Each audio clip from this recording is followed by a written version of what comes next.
Guys, what's going on? I hope you guys are well. I hope you guys are staying safe. I hope everything's good wherever you are. I hope everything's keeping good. Guys, I'm going to cut this video down into 2 or 3 parts. I want to talk about a couple of different things. Guys, firstly, David Benavidez was talking about Charlo, and he says that he probably thinks that the Charlo-Canelo fight will happen next. He also mentioned the fact that he thinks that Canelo Álvarez will knock he won't be surprised if Canelo Álvarez knocks Charlo out. A lot of people have been talking about like Canelo knocking Charlo out and it's an easy fight and a cherry pick and stuff. I don't know if Canelo knocks Charlo out. Possibly, probably, I don't know. Because Charlo's quite tough. I know against Montiel he didn't look too good, but they are quite tough. Both Charlo brothers, they are quite tough guys. They have shown quite a good sturdy chin throughout their careers, you know. If I'm mistaken, has Charlo ever been put down? I'm not sure.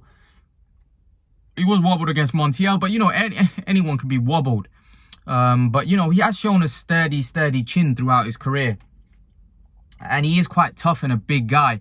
So I do think he'll be able to absorb the power. Also, Benavidez mentioned that he thinks that the Charlo fight will be tougher than the Caleb Plant and probably Saunders fight. I don't know, to be honest with you, because I've never seen Charlo at this level, so I don't know how he's going to perform if he does get the fight and the fight does happen. And it's looking likely because, you know, Reynoso has come out and said that Charlo fight sells more than anything else. I do think that Canelo will fight Charlo next. You know, some people disagree with me, but does Canelo knock Charlo out? I don't know, to be honest with you. I honestly don't know. I think Canelo wins, regardless of what happens and how he wins. I have got Canelo winning the fight. But I don't know how the fight's going to play out. I don't know how good Charlo is. Because of the lack of opposition, I don't really know how good Jermall Charlo is. Jermall Charlo might be something special. Jermall Charlo might be it might be average. We just don't know because we haven't seen these guys step up. Look, we saw Caleb Plant step up and he gave a good account of himself. Billy Joe stepped up, gave a good account. Callum Smith didn't give such a good account of himself. So at the end of the day, it's up to these guys to show us what they're about. We want to see what these guys have got, you know. And here's the thing. I'm a neutral. I know I speak a lot about Canelo. I know I like Canelo. I'm a big Canelo fan. I'm a huge Canelo fan. I like to speak about him. He's a great fighter. But I also want to see these other guys step up, like Jermall Charlo, David Benavidez. I want to see these guys step up. They just haven't shown me enough. Like, if I think Charlo would beat Canelo, I will tell you. I don't care if I'm upsetting anyone. I don't care. I haven't seen enough from Charlo, but Charlo might be the goods. This is what I'm saying. I want to see these guys step up. If Charlo beats Canelo, I'd be the first one to say, you know what, I thought Charlo won. Like I told you, I thought Golovkin beat Canelo the first time. I say it how it is. It's just that in their careers thus far, they haven't shown me enough that made me think that, you know, he's going to beat Canelo. But again, there's always chances for a guy to become great. There's opportunities for these guys that fight Canelo to become great overnight. Because that's what beating Canelo would do for your career. You'll become great. And these guys are getting the opportunity. They are getting the opportunity. You know, Saunders got the opportunity. Plant got the opportunity. Now, hopefully, Charlo gets the opportunity. So, you're getting the opportunity. It's up to you whether you take that opportunity. It's up to you whether you grab that opportunity with both hands. But you're getting the opportunity, and that's what matters. These guys are getting the opportunity. You know, and it's their job to show us how great they are. It's their job to show us whether they are the real deal. So this is what I'm trying to point out, that we have to wait and see. We have to wait and see how this all plays out, if the fight goes through, if it does happen. I really hope so. I really hope so. But do I think Canelo knocks Charlo out? I can't really answer that question. If you were to ask me and give my opinion, I'd say yes. But then I don't know. I don't know because I don't know how good Charlo is. Charlo might come on that night and shock us all. You know, and that's what's the beauty about boxing, because generally in fights, there is a guy that you think you're going to win and we think Canelo's going to win. But there's an opportunity for the underdog to jump up. Now, a lot of you criticize me, well, oh, Canelo could fight Makabu. Makabu's a better fight. Look, Makabu has no chance to beat Canelo. I don't care what anybody says. I don't care how any of you sell it. I saw Makabu fight and Makabu's terrible. right? Makabu's got no chance of beating Canelo. No, I don't care if he's big, strong, it don't matter. I'm bigger than Canelo. I'm bigger than Canelo. Way bigger. I'm probably way bigger than Canelo. Height-wise, I'm about 6'1". Probably weigh around 190. It doesn't mean nothing about big. You know, Makabu, yes, you'll say, oh, well, Makabu's a champion, but he's not a great fighter. Canelo would dust him off quite quickly. Size don't mean anything. That guy hasn't got the skills to beat Canelo, full stop. And listen, you may say, well, Charlo hasn't got the skills. Charlo's a better fighter. He's sharper. He's cleaner with his work. He's faster. He's got a good jab. You know, what has Makabu got? I didn't see a jab. I didn't see anything. I saw a guy that was sloppy, slow. That's not going to beat Canelo Álvarez. That's not going to beat Canelo Álvarez. And you keep, like, here's another thing that I wanted to point out. Some of you were arguing with me in the sense that you were saying that, oh, Canelo's going to become a 5-division world champion. Listen, Canelo's already great to me. What's a 5-division world champion? That it says when Canelo goes on chat shows, oh, he's a 5-division world champion. Or it says on Google, he's a 5-division champion. That doesn't make Canelo greater for me. It doesn't make Canelo greater. Canelo's already great. It doesn't make him more greater by having a 5-division world champion on his Google, or 5-division world champion when he goes on a chat show. Who cares about that? Because do people really care? When we talk about great fighter Sugar Ray Leonard, we don't say, oh, 5-division. Who cares about 5-division? Like, we just know he's a great fighter. Look, Manny Pacquiao's an 8-division world champion, but I don't care. I just know he's a great fighter. He's not, I don't look at Manny Pacquiao with titles or achievements. I look at Manny Pacquiao, he's just a great fighter to me. I remember the fights that he had. I don't remember the titles that were on the line. When Canelo fought Golovkin, I don't even know what titles were on the line. I don't care what titles were on the line. It doesn't bother me. I just know that that was a great fight. We look at the fights. We don't look at the achievements. We don't look at the achievements because we know who the great fighters are. We know who the great fighters are. We boxing fans know talent when we see it. We know that Canelo's great. We don't need to. We don't need to have him go and fight Makabu so he becomes a 5-division world champion. So he has to have that mantle. No, yes, some fighters have become 5-division world champions. It doesn't matter. To me, Canelo doesn't have to be. Remember, Canelo's a heavier guy. A lot of those guys that we're talking about that were 5-division world champions were at lower weight classes. So the size jump up. I mean, the jump up in weight isn't as big. When you start moving up weight classes from like to middleweight to cruiserweight, those are massive jump ups. And Canelo's 5'8". He doesn't need to do that. Yeah, he will beat Makabu. But for me, that fight doesn't do anything. It just gives Canelo a title that he's a 5-division world champion. It don't make him any greater for me. He's already great. I'd rather him dust off everyone at 168 and beat everybody at 175 and become undisputed there. That's a better legacy than having. If you tell me what would I rather want for Canelo? To become undisputed at 175? Or to be a cruiserweight champion? I'd say be undisputed because that like he would be undisputed in 2 weight classes. That's, for me, probably never going to happen. No one's ever done that. People have achieved fighters have become 5-division world champions. What does that mean? How many fighters have been undisputed in 2 weight classes? Tell me. I want you guys to tell me. What's greater? Something that's never been done before or something that's already been achieved before? How many fighters have become 5-division world champions? So many. Adrian Broner was a 4-division world champion. What does that mean? Do we look at Adrian Broner and Canelo in the same light? No. He's a 4-division world champion though, Broner. But we don't look at them in the same way, do we? Being a 5-division, it don't mean anything, man. It don't mean anything. Like, if he be like Canelo, if we talk about legacy, Canelo needs to do something that hasn't been done before. That's legacy. Because now you're doing something that never has been done in the sport of boxing. And being undisputed in 2 weight classes would be something that's never done in boxing. No one's ever done that. Name one fighter that's become undisputed in 2 weight classes. Nobody. But people have become 5-division world champions. Manny Pacquiao was an 8-division world champion. Canelo can't surpass that. Because even if he becomes a champion at cruiser and heavyweight, he's only a 6-division world champion. But Manny Pacquiao was an 8-division world champion. So he's never going to surpass being an 8-division world champion. But he can surpass, like, people have been undisputed before. But what he can do is become undisputed in 2 weight classes.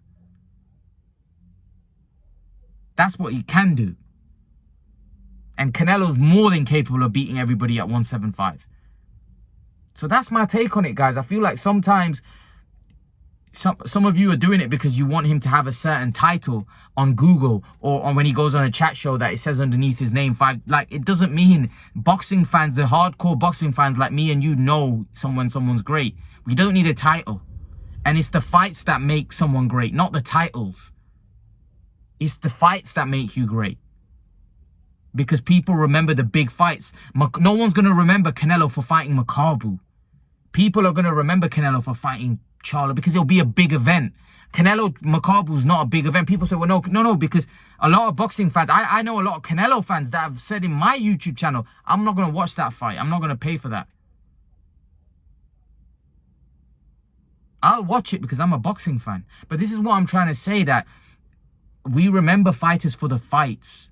Not for the we don't remember them for their titles. You know, we remember them for their great fights. And that's my take. Anyway, I want to move on to the second part about Ryan Garcia and George Kambosos. Guys, there's obviously talk about Ryan Garcia and George Kambosos, which for me, George Kambosos tells Ryan to get in the queue, get in the line. George Kambosos also commented on a DAZN post on Instagram saying that no, he wants to fight Haney and Lomachenko next. What do I make of that? Listen, I want to see Ryan Garcia get his shot at Kambosos because I feel like it'll spice up the division a little bit. I think Ryan Garcia should be doing all he can to get that fight because I think Ryan Garcia can beat Kambosos. I really do. Kambosos, I don't know why he wouldn't want to fight Ryan Garcia because I actually think Kambosos might go into that fight as a favorite, whereas against Lomachenko and Haney, he probably goes in as an underdog. And especially with Ryan Garcia and all his problems that he's had, I think Kambosos would get a huge payday to fight Ryan Garcia. I think he would get paid very handsomely, and I think it's a fight that he in his head he should think he wins. The reason why I like it because I think Ryan Garcia can win the fight. I think Ryan Garcia is a top fighter, and I think he can win the fight. But I actually think it's a great fight. I just think Ryan Garcia v Kambosos is a really, really good fight. So I was a bit disappointed because I just think stylistically I like that matchup. I think Haney and Kambosos could be a bit boring, but I think Kambosos and Ryan Garcia would be a war because both guys like to throw their hands. Both guys have really fast hands. Kambosos doesn't have huge power, but I think Ryan Garcia has serious power, and I actually think that's a cracking fight. I actually think that's a cracking fight. Ryan Garcia and Cambosis is a war. Whether it happens, I don't know. Will Golden Boy be willing to take the risk, maybe send him to Australia, or maybe try to send a huge offer to Kambosos so he comes and fights him? But I would like to see that fight, and I think Ryan Garcia probably looks at that fight and thinks, you know what, I can beat this guy. I can beat this guy. This guy is there for the taking. I can beat him. Hence why I think Ryan Garcia wants that fight with George Kambosos. Do I think the fight happens? Probably not, if George Kambosos is saying he wants Haney and Lomachenko next. But I actually think it's a mistake from his team, from his management, because surely he believes he can beat Ryan Garcia, you know, and it would be a huge payday, and he'll probably get another payday if he wins that fight. So for me, I actually think it makes a lot more sense for him to fight Ryan Garcia. I personally think, because I actually think Lomachenko will beat Kambosos quite comfortably. But Ryan Garcia is a 50-50 fight for Kambosos. And you'd probably have to say maybe you make the Kambosos a slight favorite. So I wouldn't know why Kambosos wouldn't want that fight, to be honest with you, because I reckon if he wins that fight, he can get another payday. It also increases his profile because Ryan Garcia does have a huge profile. He has a huge fan base. So again, I actually think that, you know what, Kambosos might be missing a trick if he doesn't take that fight, because I actually think that he probably loses definitely against Haney. I don't know. Well, you know, Haney's a tough fight, but again, that could be a difficult fight for Haney because Kambosos does throw a lot of punches. Haney hasn't really got power. Lomachenko is too much. Lomachenko beats Kambosos quite comfortably, to be brutally honest with you. I think that's quite comfortable win. I think Lomachenko beats him all. I think Lomachenko probably beats Haney as well. And Lomachenko for me would school Ryan Garcia as well. So yeah, look, I want to see Ryan Garcia against Kambosos. I think it's the best style matchup that can be made. I think stylistically, I think Cambosis and Garcia makes for a very, very good fight. Quite an entertaining scrap as well. So I would really like to see that fight. Do I think it's gonna happen? Probably not, if I'm totally honest with you. Probably not, but it's definitely a cracker. It's definitely a cracker. And it's definitely a fight that would get me excited, would get me on the edge of my seat. And I think, and Ryan's been through a very tough time in his life. He's been through a lot. We know he suffered with mental health and stuff. So I feel like this could be kind of like a comeback, a great comeback story where he comes back, suffered what he suffered, been inactive, and then gets a massive fight and wins it and becomes champion of the world. You know, sometimes I feel like you've got to look, sometimes even though something's a risk, sometimes you've got to think, can I beat George Kambosos? Anthony Joshua took that risk against Charles Martin. It was a case where, can you beat Charles Martin? And the answer was yes, we can beat Charles Martin. If you believe you can beat George Kambosos, you take that fight. You take that fight because it's too good an opportunity to turn down. In my opinion, I just think you've got to take that fight. If you believe in yourself and you believe you beat George Kambosos, you take that fight. That's the way I look at stuff. But does he believe that he wins that fight? Does he believe in himself? If he believes in himself, then I think he should take that fight, because I think it's a winnable fight. Looking at it from the way I'm looking at it, for me, Ryan Garcia v Kambosos is a winnable fight for Ryan Garcia. I'm not saying he wins, but for me, it's a winnable fight. The way I look at it, that Ryan Garcia v George Kambosos is a winnable fight for Ryan Garcia. And it's a fight which I just think it's worth the risk. It's a bit like AJ Martin. It's worth the risk. Even though Martin wasn't very good, Cambosis is good, right? So again, it's a completely, not the greatest comparison, but it's a fight whether can you win the fight? The answer, in my opinion, is yes. I believe Ryan Garcia can beat George Kambosos. I'm not saying he would be a favorite, but I believe he can win that fight. And at the stage of his career right now, win over Kambosos makes Ryan Garcia a superstar in the sport of boxing. It takes him above Tank. It takes him above everybody, because of what that fight potentially could do for his career. So I just think it's a no-brainer. Personally, I don't know what you guys think. I just think it's a no-brainer. I just think that he should take that fight in a heartbeat. He should take that fight in a heartbeat if offered. And I think his team should be trying to make that fight. Look, maybe there is things going on in the background. Maybe Kambosos is looking for... the reason why Cambosis is holding out is because Cambosis is looking for deals. He's looking for the best offer possible. He's looking for big payday. That's what he's looking for. He's looking for payday. I want big payday. That's what Cambosis is looking for. So Cambosis is waiting for somebody to come on with a huge offer. So he's sitting back, like he said, I'm sitting back on my throne. I'm the emperor, I'm the king. I'm sitting back on my throne. Throw all the offers at me, and then I'm going to decide which one I think's best for me. You know, and that's the beauty of what he achieved. That's the beauty of what he achieved. So yeah, leave your thoughts in the comment section below. Let me know what you think. What do you guys make of this fight? Who do you think wins? Do you think Ryan Garcia Kambosos could happen next? Leave your thoughts. Let me know what you think. And guys, remember to please like, share, subscribe to my channel, hit the subscribe button, share the video, smash the like button. Right, guys, really smash the like button. I really appreciate if you smash the like button. Also, all my subscribers, please try to watch all my videos to the end. I really appreciate it. But thank you for your support over the years, and I'll see you guys in the next video. Peace.